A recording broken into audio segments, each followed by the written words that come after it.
Hello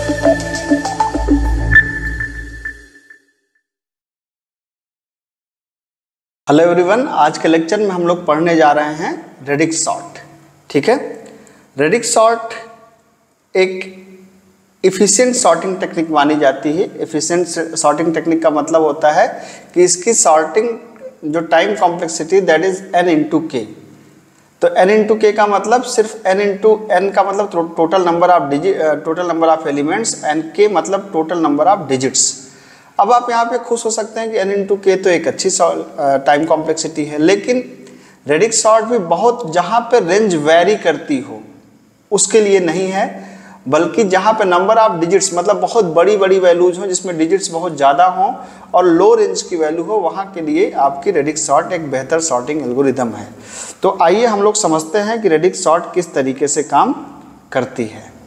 ठीक है, तो रेडिक्स सॉर्ट को समझने के लिए आपको यहाँ पर समझना पड़ेगा कुछ एलिमेंट्स। मान लीजिए हमने लिखा, जैसे मान लीजिए कि आपने लिखा 124, 420, उसके बाद आपने लिखा मान लीजिए 1, उसके बाद मान लीजिए आपने कहा कि 32,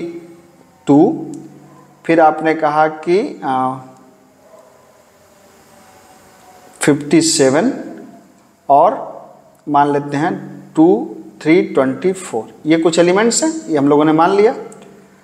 अब क्या है कि इन एलिमेंट्स को आप ऐसे समझ लीजिए, इस तरीके से अरेंज कर लीजिए एक एरे के फॉर्म में। ये है एरे ऑफ 0, 1, 2, 3, 4 एंड 5, मतलब कुल 6 एलिमेंट्स हैं आपके पास। तो अब इस एरे में क्या करते हैं, इसका स्टेप 1 क्या कहता है? इसका स्टेप 1 ये कहता है कि आपको देखना पड़ेगा कि इनमें सबसे बड़ी वाली वैल्यू कौन सी है। तो सबसे बड़ी वैल्यू कौन सी है? 420। तो आप इतनी बार लूप चलेगी, मतलब 420 में डिजिट कितने हैं? 1, 2, 3, तो 3 बार लूप चलने वाली है हमारी। तो अब इसको हम लोग इसको बोलते हैं, अब इसको बोलेंगे पास 1। पास 1 का मतलब कि पहली बार में हम क्या करेंगे, इस पहली डिजिट को पास करेंगे। मतलब पहली डिजिट का मतलब ये वाली डिजिट, जो इसकी डिजिट है, इनकी बात कर रहा हूँ। ठीक है, तो अब यहाँ पर आपको एक चीज़ बहुत इंपॉर्टेंट बात बताऊं कि रेडिक्स सॉर्ट काउंटिंग सॉर्ट को एज अ पार्ट इस्तेमाल करता है। मतलब रेडिक्स सॉर्ट, अगर आप रेडिक्स सॉर्ट पढ़ने आ रहे हैं तो बेहतर है कि आप पहले क्या पढ़ें? Count sort. अगर आप काउंट सॉर्ट बिना जाने रेडिक्स सॉर्ट पढ़ने आ रहे हैं तो आपको रेडिक्स सॉर्ट समझ में नहीं आएगा। क्यों? क्योंकि रेडिक्स सॉर्ट काउंट सॉर्ट को एज अ पार्ट यूज करता है। ठीक, तो चलिए देखते हैं। अब क्या हुआ कि अब आप देखिए, जैसे यहाँ पे नंबर्स हैं हमारे पास 4, 0, 1, 2, 7, 4। बाकी डिजिट से कोई मतलब नहीं, अभी बस लास्ट डिजिट को आप देखिए। तो इसमें सबसे छोटा डिजिट कौन सा है? 0। तो 0 को उठा करके आप ऊपर रखिए, ये हो गया 420। उसके बाद अगला कौन सा डिजिट है? 1। अच्छा, जहाँ पर भी ये सिर्फ एक डिजिट का नंबर है, यहाँ पे 0 आप फिलअप कर लीजिए, इस साइड में यहाँ भी 0 फिलअप कर लीजिए। ठीक है, तो अब क्या हुआ कि अगला नंबर क्या है? 1। तो ये है 0, 0, 1। फिर कौन सा आएगा? 2। तो 0, 3, 2।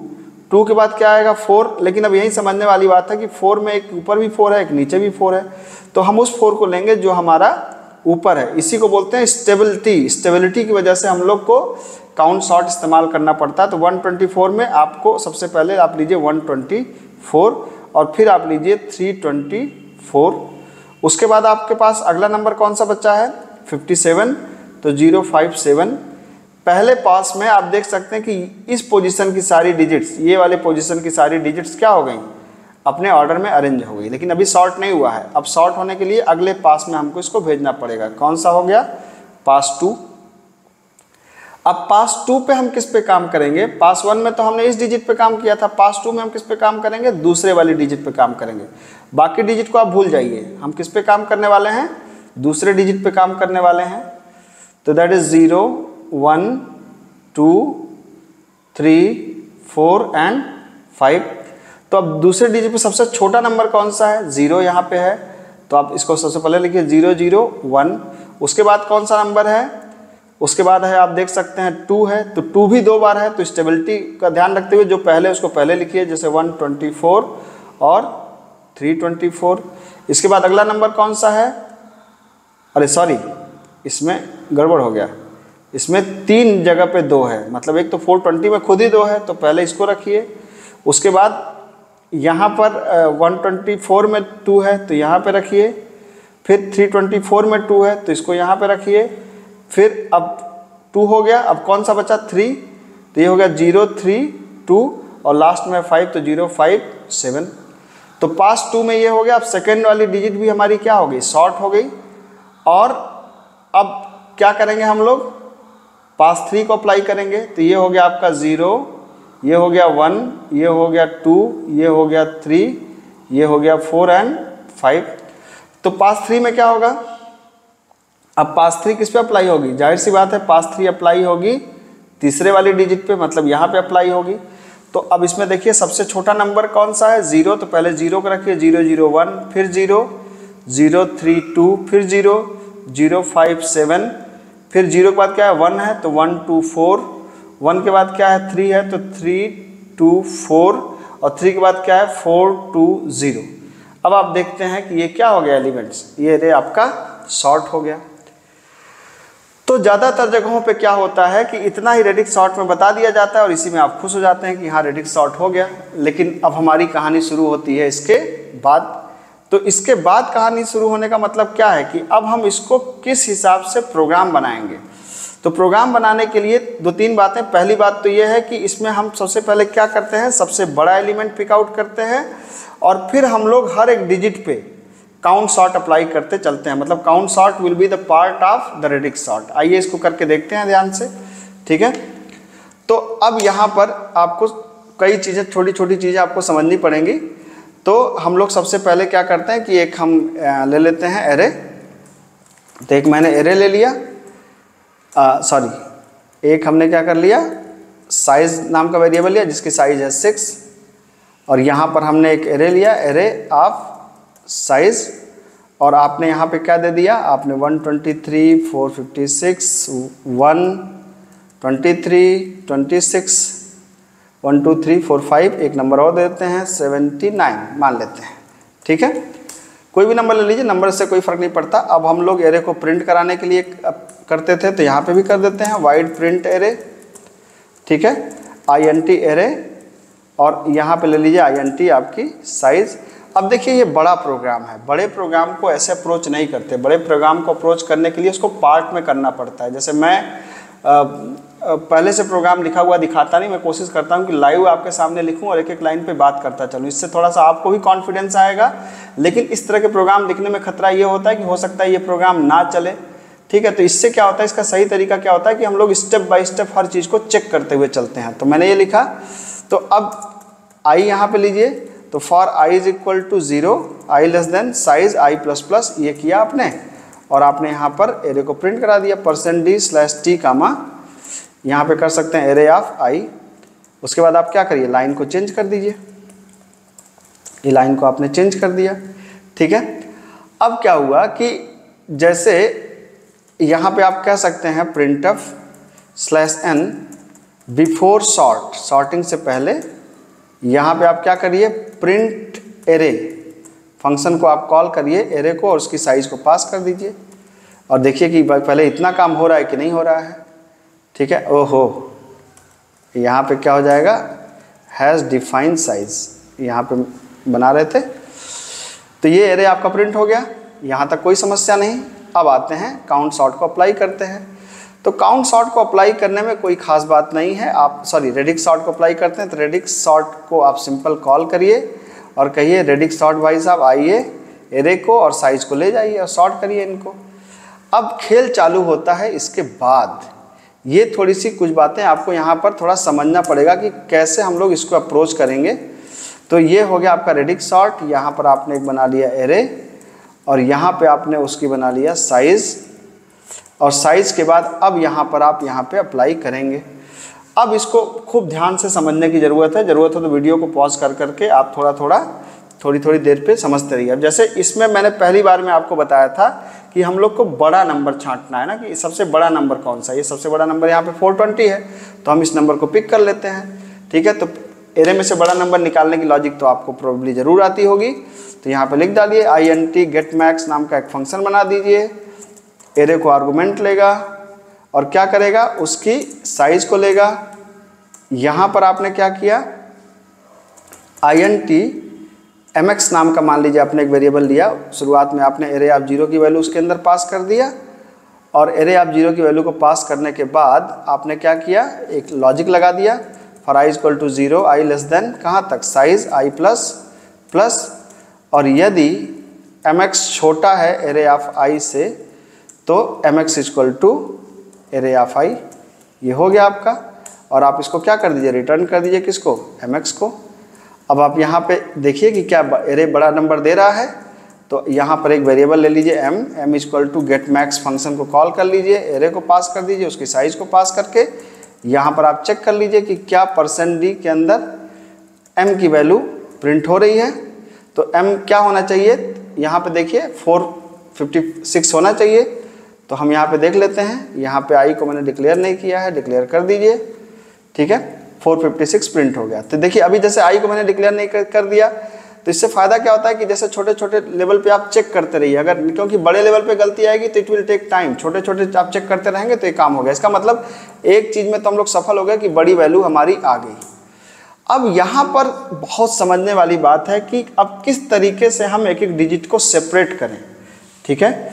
जैसे अगर मैंने कहा कि मान लो हमारे पास नंबर है 324, तो 324 में हम 4 को अलग, 2 को अलग, 3 को अलग कैसे करें, हम क्या कर सकते हैं, एक मिनट, यही इस प्रोग्राम का क्रक्स है, इस क्वेश्चन का क्रक्स है और इसका खास रोल है। तो आपने बहुत पहले ही पढ़ा होगा कि अगर किसी भी नंबर को हम लोग क्या करना चाहते हैं, जैसे अगर हमें ये नंबर चाहिए तो हम इसको अगर क्या कर दें, 10 से डिवाइड कर दें, यहाँ तक तो ठीक है। लेकिन अगर 324 में हमें, मान लीजिए 324 में अगर हमें चाहिए क्या, हमें चाहिए 2, तब क्या करें। इस केस में हम क्या कर सकते हैं कि हम एक वेरिएबल ले लें एक्सपोनेंट, ठीक है। तो एक्सपोनेंट नाम का वेरिएबल मान लीजिए, कुछ भी मान सकते हैं, इसकी शुरुआती वैल्यू 1 कर लीजिए। और अगर हमको इसको चाहिए, मान लीजिए 324 में से हमको चाहिए अलग अलग, तो हम क्या कर सकते हैं, हम कर सकते हैं कि 324 डिवाइड बाई एक्सपोनेंट मॉड 10। अब एक्सपोनेंट की वैल्यू क्या होगी, पहले 1 है, तो मान लीजिए हमने कहा 324 डिवाइड बाई 1 मॉड 10, तो आपको पता है कि ये 4 आएगा, ठीक है। अब अगर हम एक्सपोनेंट इज इक्वल टू कर दें एक्सपोनेंट इंटू 10, तो इसका मतलब है कि अब एक्सपोनेंट कितना हो जाएगा, 10 हो जाएगा। तो 324 को अगर हम 10 से डिवाइड करेंगे तो 32 आएगा, फिर मॉड 10 निकाल देंगे तो क्या मिल जाएगा, 2 मिल जाएगा। उसी तरीके से हम इसको बढ़ाते रहेंगे। तो ये लॉजिक लिखते हैं डिजिट को सेपरेट करने के लिए। तो मैं इस लॉजिक को यहाँ पे पहले लिखता हूँ, इसको खूब ध्यान से समझ लीजिएगा आप, ठीक है। तो क्या किया हमने यहाँ पे एक वेरिएबल लिया एक्सपोनेंट, और एक्सपोनेंट इक्वल टू क्या कर दिया, हमने 1 कर दिया। अब ये ध्यान रखने वाली बात है कि ये कब तक चलेगा, जब तक कि एक्सपोनेंट की वैल्यू, जब ये डिवाइड होते होते नंबर से बड़ा ना हो जाए। नंबर से बड़ा हो जाए तो इसका मतलब कि वो उस रेंज से बाहर चला गया। तो हमने कहा कि भाई तब तक चलो जब तक हमारा एक्सपोनेंट छोटा है किससे, जो हमारा मैक्सिमम नंबर है m से, ठीक है। अब क्या हुआ कि अब हमें क्या करना है कि काउंट सॉर्ट को अप्लाई करना है, किस पे, नंबर पे। तो हमने काउंट सॉर्ट को कॉल किया और कहा कि भाई काउंट सॉर्ट आप एरे को ले जाओ, एरे के साथ में उसकी साइज़ को ले जाओ, और उसके साथ में आप प्लेस वैल्यू को ले जाओ। प्लेस वैल्यू का मतलब एक्सपोनेंट की वैल्यू को ले जाओ, इसको प्लेस वैल्यू आप बोल सकते हैं। और exponent is equal to exponent into 10 आप यहाँ कर सकते हैं। तो अब क्या हुआ कि ये आपका काउंट सॉर्ट एरे एस और एक्सपोनेंट आपका यहाँ पर हो गया। अब समझने वाली बात है कि काउंट सॉर्ट कैसे अप्लाई होगा, ठीक है। अभी अगर काउंट सॉर्ट की वीडियो आप देख के आए हो तो अच्छी बात है, नहीं देख के आए हो तो पहले काउंट सॉर्ट की वीडियो आप देखिए ध्यान से, ठीक है। तो काउंट सॉर्ट की वीडियो के लिए आपको पता है कि काउंट सॉर्ट में हम एक एरे लेते थे, एरे की हम यहाँ पर उसके बाद एक साइज लेते थे, यहाँ पर प्लेस वैल्यू है, एक्सपोनेंट हमारी प्लेस वैल्यू है, जिस प्लेस की डिजिट हमको चाहिए, ठीक है। तो अब सबसे पहले अगर आपको अब याद, अब देखिए काउंट सॉर्ट यहाँ पर आप पहले पढ़ के आइए। अगर काउंट सॉर्ट नहीं पढ़ा तो ये यहाँ पे आपको दिक्कत होने वाली है। तो आपको मैं एक बार हल्का सा रिवाइज कर दूं कि काउंट सॉर्ट में क्या होता था, ठीक है। काउंट सॉर्ट में क्या होता था कि काउंट सॉर्ट में कुछ स्टेप फॉलो होते थे। स्टेप क्या फॉलो होते थे, जैसे काउंट सॉर्ट में क्या होता था कि जैसे नंबर होते थे, मैं एक हल्का सा ब्रीफ आपको दे दूं कि काउंट शॉर्ट में जैसे मान लीजिए कि कुछ नंबर आपके पास होते थे, जैसे आपने कहा 2 4 2 3 6 9 कुछ भी मान लीजिए, तो अब बड़ी वैल्यू मत लेते हैं, हम इसको लेते हैं मान लीजिए यहाँ पे 3 2 कुछ भी मान लेते, तो सबसे बड़ी वैल्यू यहाँ पर भी हम सबसे बड़ी वैल्यू निकालते थे और फिर उतनी बड़ी साइज का एक काउंट एरे बनाते थे। ये मैंने आपको काउंट शॉर्ट में बताया था। मतलब हम इस क्या करेंगे इस एरे का, तो अब असल में तो हमारे पास ये सिर्फ ये डिजिट पे काउंट शॉर्ट अप्लाई करना है, ठीक है। तो हमको क्या चाहिए, इस नंबर में से मतलब इस वाले प्लेस पे जो सबसे बड़ी डिजिट है वो हमारे पास आ जाए। क्यों? क्योंकि काउंट एरे उतनी साइज का बनना है, ठीक है। तो अब देखिए अब क्या करते हैं हम लोग इसका, अब यहाँ पर हम अब इसको ध्यान से समझिएगा, हमको चाहिए सबसे बड़ा नंबर, ठीक है, बड़ा डिजिट आप इनफैक्ट कह लीजिए। तो हमने कहा INTMD मतलब मैक्स डिजिट, और मैक्स डिजिट के अंदर क्या है, एरे ऑफ 0 के डिवाइड बाई कितना, एक्सपोनेंट मॉड 10। ये मैंने अभी थोड़ी देर पहले आपको बताया था, ठीक है। तो अब ये मतलब एरे में से बड़ा नंबर पिक आउट करने के लिए क्या करते हैं हम, सबसे पहले हम एक ले लेते हैं पहले नंबर को, फिर बाकी से तुलना करा लेते हैं। तो अब हमने क्या किया, लूप चला दिया कि यहाँ पर आप चाहें तो INTI कर लें, आई की जरूरत पड़ेगी। तो अब आपने कहा for i is equal to 1, i less than कहाँ तक, एरे की साइज तक, i प्लस प्लस। अब हम एक एक डिजिट को उठाएंगे। तो अब हमने यहाँ पर कंडीशन चेक करी कि यदि जो हमारा मैक्स डिजिट है अगर वो छोटा है किससे, एरे के i पे इस पोजीशन की वैल्यू को, मतलब आप ये जो एक्सपोनेंट की वैल्यू शुरुआत में क्या है 1 है, तो 1 mod 10 मतलब अंतिम डिजिट आती रहेगी, तो उससे चेक कराएगा। तो अगर है तो MD के अंदर आपको क्या आ जाएगा, यही वाली डिजिट आ जाएगी, मतलब एरे ऑफ I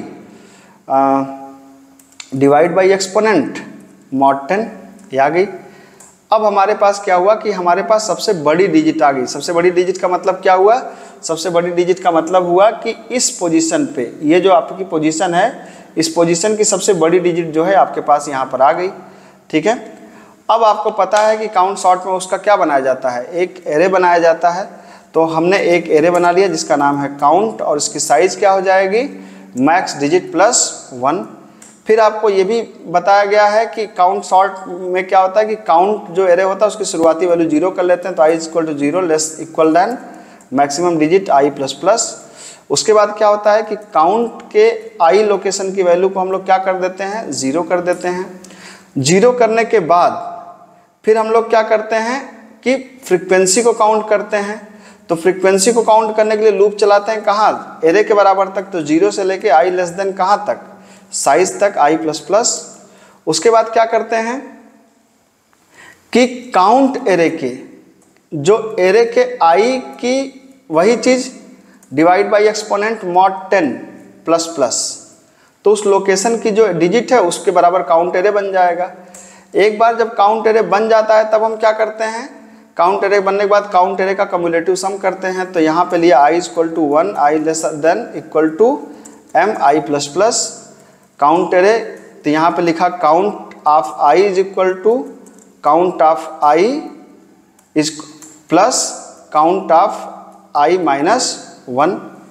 अब लो भाई साहब यहाँ पे क्या हो गया, अब देखिए काउंट एरे की सारी चीज़ें इस्तेमाल हो रही हैं कि हमने एक काउंट एरे बनाया। सबसे पहले देखिए हमने उस एरे की उस डिजिट पोजीशन की हमने बड़ी डिजिट निकाली, बड़ी डिजिट निकालने के बाद हमने काउंट एरे बनाया। काउंट एरे के बाद हमने काउंट एरे को 0 से स्लाइस किया, 0 से स्लाइस करने के बाद हमने काउंट एरे की फ्रीक्वेंसी को काउंट किया।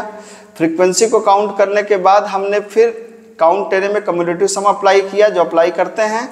वो अप्लाई करने के बाद अब हमको मैप करना है आउटपुट एरे के अंदर, तो हमको एक आउटपुट एरे चाहिए, तो OP एरे बना लिया जिसकी साइज S होगी। और फिर क्या किया हमने, मैप किया। मैप करने के लिए फिर इनपुट एरे के बराबर लूप चलेगी 0 से लेके लेस देन साइज तक, सॉरी उल्टी लूप चलाते हैं, S माइनस 1 से लेके i ग्रेटर इक्वल देन 0 तक, i माइनस माइनस तक। अब यहाँ पर एक एक नंबर को लेंगे। आपको पता है कि पहले नंबर को लेते हैं किससे, नंबर को लेते हैं एरे ऑफ i से। तो चूंकि नंबर क्या है, नंबर हमारा पूरा नंबर तो है नहीं, सिर्फ वो पर्टिकुलर डिजिट है, तो हम क्या करेंगे, array of i divide by exponent mod 10। हमने उस डिजिट को ले लिया। उस डिजिट को लेने के बाद हमको क्या करना होता है, काउंट एरे से उसकी एक वैल्यू को घटानी होती है। तो हमने क्या कहा, काउंट एरे के n equal to count array का n की वैल्यू -1। अब हमको क्या करना होता है कि आउटपुट एरे के काउंट पोजीशन पे, आउटपुट एरे के काउंट के n पोजीशन पे हमको उस n को रख देना होता है। तो हमने उस n को रख दिया। अच्छा, अब इंटरेस्टिंग बात है कि हम सिर्फ उस n को नहीं रखेंगे, यहाँ पर हमको क्या रखना होगा, यहाँ पर हमको रखना होगा उस पूरे के पूरे नंबर को जब आउटपुट एरे के अंदर रखेंगे, क्योंकि हम भले डिजिट पे काम कर रहे हैं। अगर आप यहाँ पर देखें तो हम काम भले डिजिट पे कर रहे हैं, अगर हम काम कर रहे हैं डिजिट पे, लेकिन वैल्यू पूरी की पूरी ट्रांसफर हो रही है ना। तो यहाँ पर हम ट्रांसफर किसको करेंगे, यहाँ पर हम n को ट्रांसफर नहीं करेंगे, यहाँ पर हम ट्रांसफर करेंगे एरे ऑफ i की वैल्यू को ट्रांसफर करेंगे। ठीक है, उसके बाद जब एक बार ये ट्रांसफर हो जाएगी तो आउटपुट एरे के अंदर आप अब इसको हम लोग, अब देखिए यहाँ पर ध्यान से, यहाँ पर जब हम इसको करते थे तो हम अगले एरे के अंदर ये जो अगला एरे है, ये वाला एरे के अंदर ये वाला एरे इनपुट है, फिर ये वाले एरे के अंदर ये वाला एरे इनपुट है, फिर ये वाले के अंदर ये वाला एरे इनपुट है। तो हमको ये पिछले को कॉपी कर, क्योंकि आउटपुट में इस समय ये स्टोर है, तो इनपुट ये हमको कॉपी करना पड़ेगा इनपुट के अंदर। फिर जब आउटपुट ये आएगा तो ये फिर से हमको कॉपी करना पड़ेगा यहाँ पर। तो अब आप क्या कर सकते हैं, यहाँ पर अब आप एक लूप चलाइए, i = 0, i लेस देन कितना, i लेस देन s और i++। ये करने के बाद आप क्या कर सकते हैं, यहाँ पर प्रिंट कर सकते हैं %d/t, क्या सॉरी प्रिंट नहीं करना है, कॉपी करना है किसको, एरे ऑफ i के अंदर आउटपुट ऑफ किसको, आउटपुट ऑफ i को। ठीक है, एक बार जब आपने कर लिया तो कॉपी कर करके कर देगा। होपफुली अब ये प्रोग्राम लगभग बन गया है। एक बार इसको प्रिंट करके देख लें तो बिफोर सॉर्ट ये हो गया और आफ्टर सॉर्ट आप देख सकते हैं कि आपका प्रोग्राम ये हो गया। अब एक बार ऊपर वाले का नाम लेके हम लोग कोशिश करते हैं। प्रोग्राम तो बन गया है। यहाँ पे क्या कह रहा है, यहाँ पर array of i mod exponent और एक्सपोनेंट डिवाइड बाई काउंट का एरे ऑफ i, यहाँ पे सेमीकोलन शायद मिसिंग है। यहाँ पर क्या मिसिंग है, m वॉज नॉट डिक्लेयर्ड, तो m की जगह हमने शायद md लिया था, मैक्स डिजिट लिया था क्या, हाँ मैक्स डिजिट लिया था। तो यहाँ पर आप कर दीजिए मैक्स डिजिट, और कहीं कुछ है, अभी तो सब सही लग रहा है, ये है। वाओ, रन कर गया। ये है आपका before sort this one and after sort this one. ठीक है, तो आप देख सकते हैं कि रेडिक्स सॉर्ट का ये प्रोग्राम, और मैं जब क्लास में इस प्रोग्राम को बताता हूं तो आधी क्लास वैसे ही हाथ जोड़ लेती है कि सर अब आप रहने दीजिए प्लीज़। ठीक है, लेकिन मुझे लगता है कि अगर आप अपने को स्ट्रांग करना चाहते हैं, क्योंकि एक बात याद रखिए आप लोग, जिस चीज़ को क्लास में छोड़ दिया जाता है एग्ज़ाम में उसी को पूछा जाता है। ये बेसिक फिलॉसफी है। क्यों फिलॉसफी है, क्योंकि जो बच्चे जो क्लास में पढ़ाया जाए तो सभी पढ़ रहे हैं, ये देखने का ऑब्जेक्टिव होता है कि जो क्लास में नहीं पढ़ाया जा रहा है वो कितने लोग पढ़ रहे हैं। ध्यान रखिए इस बात को। तो इसको एनालाइज करिए, इसको करिए और इसको एंजॉय करिए। बहुत ही शानदार कोड है, आप देख सकते हैं। ठीक है, तो बड़ा एंजॉय किया हम लोगों ने। Thank you so much.